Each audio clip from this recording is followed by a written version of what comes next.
금멸유관을 들여서 만유의 주 찬양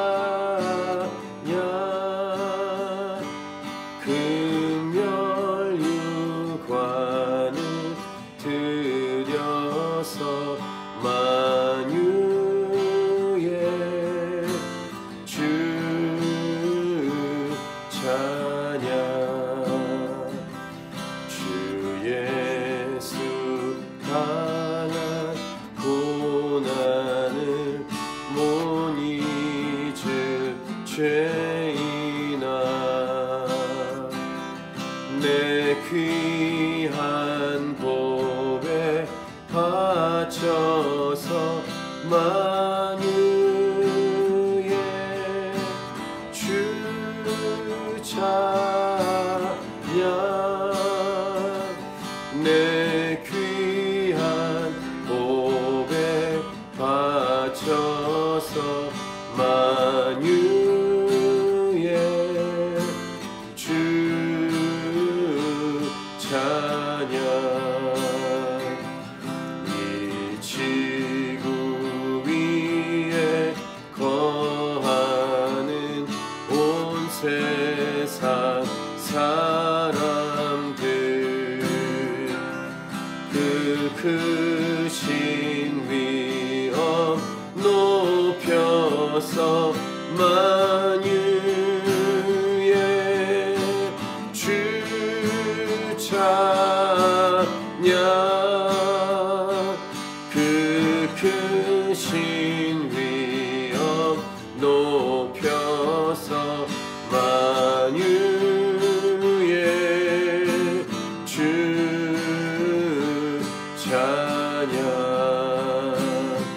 주 믿는 성도 다 함께 주 앞에 엎드려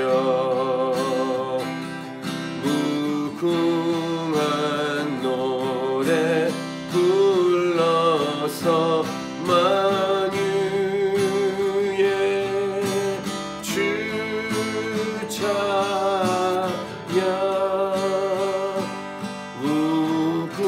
무궁한 노래 불러서 만유의 주 찬양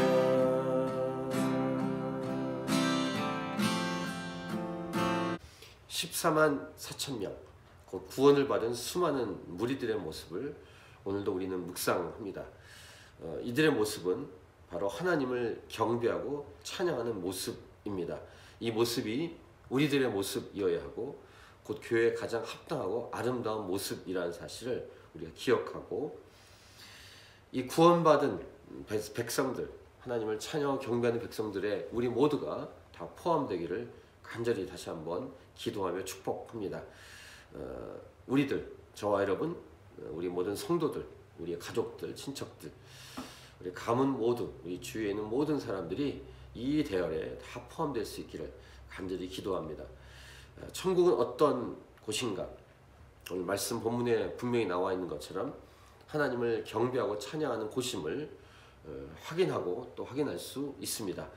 첫 번째 메시지입니다. 천국은 하나님만을 예배하고 찬양하는 나라다.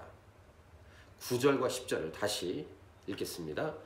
이루에 내가 보니 각 나라와 족속과 백성과 방언에서 아무도 능히 셀 수 없는 큰 무리가 나와 흰 옷을 입고 손에 종려 가지를 들고 보좌 앞과 어린 양 앞에 서서 큰 소리로 외쳐 이르되 구원하심이 보좌에 앉으신 우리 하나님과 어린 양에게 있도다 하니 구원을 받은 백성들은 각 나라와 족속과 백성과 방언으로부터 모였습니다.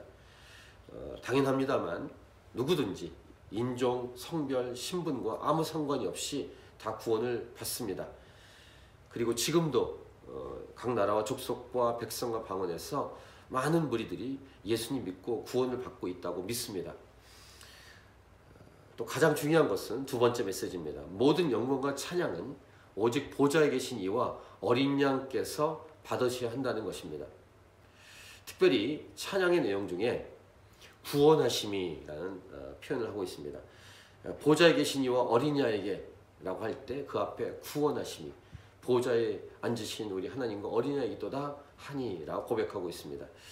또 하나 흰옷을 입었다고 기록합니다. 흰옷은 정결과 승리의 상징의 옷이라고 말씀드렸는데, 이 옷을 희게 할 수 있는 유일한 통은 바로 예수님의 피임을 그 다음 내용에서 우리에게 알려주고 있습니다. 이 종려 가지를 들었다라는 이 표현이 나오는데, 호산나라고 외치면서 예수님이 예루살렘 성 입성할 때 사람들이 종려 가지를 들었죠. 승리의 상징을 종려 가지를 들고 그렇게 찬양했던 그 모습처럼 이제 구원받은 백성들이 종려 가지를 들고 흰옷을 입고 하나님과 예수님을 향해서 전심으로 예배하고 찬양합니다. 이 흰옷, 이 정결과 승리의 상징의 옷, 예수의 피로 깨끗게 된 구원받은 이 백성들이 입은 옷입니다.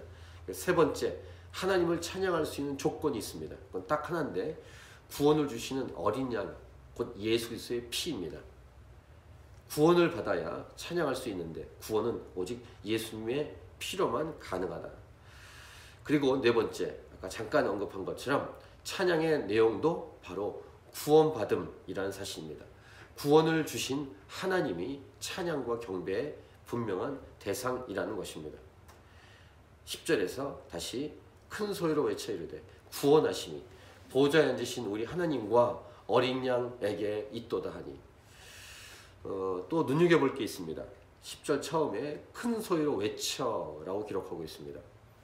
찬양은 주눅이 들고 하거나 겨우 마지못해 하거나 입만 뻥끗거리는 게 아니라 큰 소리로 한다라는 것인데, 이 다섯 번째 메시지, 큰 소리로 찬양한다는 의미는 전심으로 했다는 것입니다. 온 힘을, 자기 갖고 있는 모든 에너지를 다 쏟았다는 것입니다.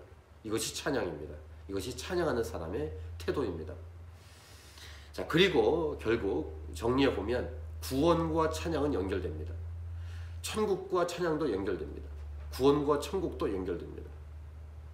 그렇다면 이 땅에서 예수님을 믿어 구원을 받고 이미 천국 백성이 된, 교회로 된 저와 여러분의 합당한 증거는 무엇일까? 즉 예수님 믿은 증거, 구원을 받은 증거, 천국 시민권을 부여받은 이 땅을 살아가는 교회로서의 증거는 무엇일까? 그것은 바로 하나님을 전심으로 찬양하고 경배하며 살아가는 삶이다 라고 말할 수 있을 것입니다. 히브리서 13장 15절, 그러므로 우리는 예수로 말미암아 항상 찬송의 제사를 하나님께 드리자. 이는 그 이름을 증언하는 입술의 열매니라.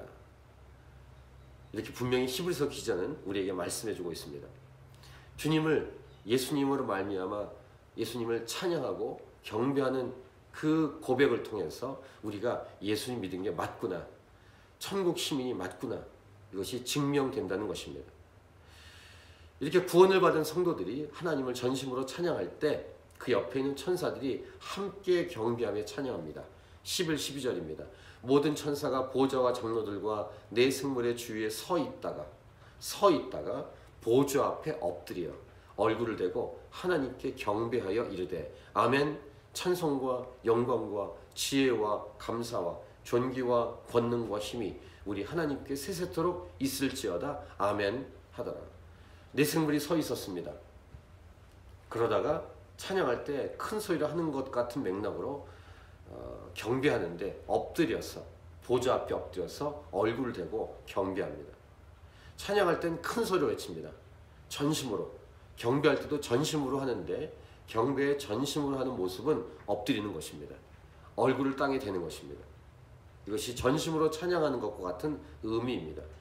경배라는 단어는 그 의미가 몸을 낮춘다, 엎드린다, 무릎을 꿇린다 라는 의미입니다. 찬양은 칭찬한다, 높인다, 자랑한다는 의미입니다.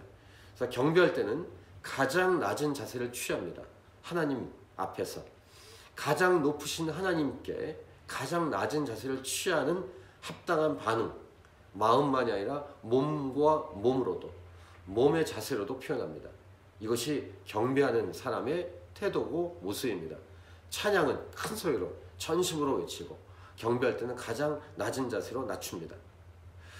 그 다음 13절, 14절 보시면 장로 중 하나가 응답하여 나에게 이르되 이 흰옷 입은 자들이 누구며 또 어디서 왔느냐 이렇게 질문을 하고 사도 요한이 당신이 아십니다 라고 할 때 대답을 이 장로가 질문했다가 대답도 해줍니다. 14절을 같이 읽겠습니다. 내가 말하기를 내 주여 당신이 아시나이다 하니 그가 나에게 이르되 이는 큰 환난에서 나오는 자들인데 어린 양의 피에 그 옷을 씻어 희게 하였느니라. 그 앞에서 흰옷을 입었다라고 말했죠. 근데 그 대답을 장로가 해줬습니다. 어린 양의 피에 그 옷을 씻어 희게 하였느니라. 이 수많은 백성들에 대한 설명이 이렇게 오늘 본문에 나오고 있습니다. 일단 큰 환난에서 나왔다 이렇게 기록을 하고 있습니다. 큰 환난. 예수 믿고 이 땅을 살아가는 삶이란 순교까지 가지 않더라도 기본적인 환난임을 우리는 알 수 있습니다. 예수 믿고 이 땅을 편하게 살 수 없고 예수 믿고 이 땅을 아무 생각 없이 살 수 없습니다. 아무 고통 없이 살 수 없습니다. 큰 환난에서 나왔다. 예수 믿고 이 땅을 살아가는 기본은 환난과 고난과 고통이 있다는 사실을 오늘 말씀은 우리에게 주고 있습니다. 예수 믿고 이 땅에 정상적으로 예수님을 진짜로 믿고 사는 것 녹록한 삶이 아님을 우리는 꼭 기억해야 할 것입니다. 하지만 예수님을 끝까지 부인하지 않고 믿고 이 땅을 살다가 구원받으면 구원을 받은 사람들, 천국에 들어가는 사람들, 어린 양의 피에 그 옷을 씻어 희게 하는 그런 놀라운 구원받은 자들의 모습으로 하나님 앞에 서게 될 것을 분명히 말씀하고 있습니다. 예수님으로 인해 구원을 받은 사람들은 천국에 들어가고 하나님을 전심으로 찬양하며 경배하게 될 것을 우리에게 말씀하시는 오늘 본문입니다. 다시 강조하며 선포합니다. 이 천국에 꼭 가야 합니다. 한 명도 빠짐없이. 저와 여러분이 가야 되고 우리 가족들이 가야 되고 남편들, 자녀들, 부모님들, 우리 주위에 있는 분들이 모두 다 가야 합니다. 이 구원을 받은 백성들을 하나님이 어떻게 대하시는지 오늘 본문의 마지막은 이렇게 기록합니다. 구원을 받은 백성들은 하나님을 전심으로 찬양하며 경배하고 우리 하나님은 구원을 받은 백성들을 이렇게 대해 주십니다. 15절부터 17절입니다. 같이 읽겠습니다. 그러므로 그들이 하나님의 보좌 앞에 있고 또 그의 성전에서 밤낮 하나님을 섬기매 보좌에 앉으신 이가 그들 위에 장막을 치시리니 그들이 다시는 줄이지도 아니하며 목마르지도 아니하고 해나 아무 뜨거운 기운에 상하지도 아니하리니 이는 보좌 가운데 계신 어린 양이 그들의 목자가 되사 생명수 샘으로 인도하시고 하나님께서 그들의 눈에서 모든 눈물을 씻어 주실 것입니다. 우리 하나님께서 구원을 받은 백성들을 어떻게 대하십니까? 한마디로 보호하시고 인도하시고 위로해 주시고 치유해 주신다는 것입니다. 장막을 치신다라고 말씀하고 있는데 장막은 하나님이 함께 하신 것, 보호하심에 대한 의미입니다. 그리고 부족함이 없이 완벽하고 완전하고 영원하게 대해 주시고 보호해 주시고 공급해 주시는 그런 우리 좋으신 하나님이심을 오늘 본문은 우리에게 말씀해 주고 있습니다. 이곳이 바로 천국입니다. 특별히 오늘 본문 이 17절에서 보좌 가운데 계신 어린 양이 그들의 목자가 된다. 생명샘으로 인도하신다. 이런 말씀을 통해서 떠오르는 성경에 아주 중요한 구절이 있죠. 바로 시편 23편입니다. 여호와 나의 목자시니 내게 부족함이 없으리로다. 그가 나를 푸른 풀밭에 누이시며 쉴만한 물가로 인도하시는도다. 내 영혼을 소생시키시고 자기 이름을 위하여 의의 길로 인도하시는도다. 내가 사망의 음침한 골짜기로 다닐지라도 해를 두려워하지 않을 것은 주께서 나와 함께 하심이라. 주의 지팡이와 막대기가 나를 안위하시나이다. 주께서 내 원수의 목전에서 내게 상을 차려주시고 기름을 내 머리에 부으셨으니 내 잔이 넘치나이다. 내 평생의 선하심과 인자하심이 반드시 나를 따르리니 내가 여호와의 집에 영원히 살리로다. 그 오래전 다윗은 하나님으로부터 영광을 받아서 이 시편 23편과 같은 주옥과 같은 고백을 했는데 이 고백은 결국 이 땅을 살아가는 동안도 하나님이 역사하시지만 영원한 저 천국에 대한 분명한 모습을 미리 예견하고 노래로 부른 것입니다. 이 좋은 천국, 이 천국에 같이 갈 수 있도록 이 땅에 사는 동안 우리는 최선을 다해서 복음을 증거해야 할 것입니다. 이 땅을 사는 동안 천국의 이 맛, 천국의 삶을 살아가는 것은 하나님을 찬양하는 것인데, 하나님을 찬양하며 경배하기 위해서 먼저 예수님 믿어야 되기 때문에 주님을 예배하고 찬양할 뿐만 아니라 예배 플러스 아직 예배하지 못하고 찬양하지 못하는 예수님 모르는 사람들에게 복음을 증거하는 것, 이 두 가지가 예수 믿는 자, 교회에 주신 사명이요 축복이라는 사실을 우리는 꼭 기억해야 할 것입니다. 특별히 안식일이 아니라 우리는 주일을 지키고 있습니다. 주일의 두 가지 핵심, 예배요, 또 하나는 복음을 증거하는 것이다. 이렇게 여러 번 말씀드렸는데 오늘 본문도 우리에게 이 두 가지를 우리에게 강력하게 도전하고 있습니다. 오늘 5가지로 정리했습니다. 천국은 하나님을 예배하고 찬양한 나라다. 두 번째, 모든 영광과 찬양은 오직 보좌에 계신 이와 어린 양께서 받으셔야 한다. 세 번째, 하나님을 찬양할 수 있는 조건은 딱 하나, 구원을 주시는 어린 양이신 예수 그리스도의 피다. 네 번째, 동일하게 찬양의 내용도 바로 구원이다.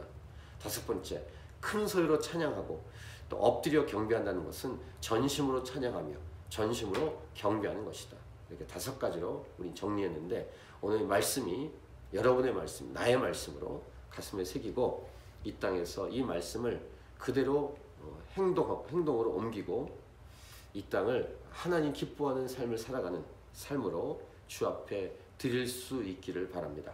오늘 이 말씀을 기억하면서 개인적으로 계속 기도하고 주 앞에 나가도록 하겠습니다.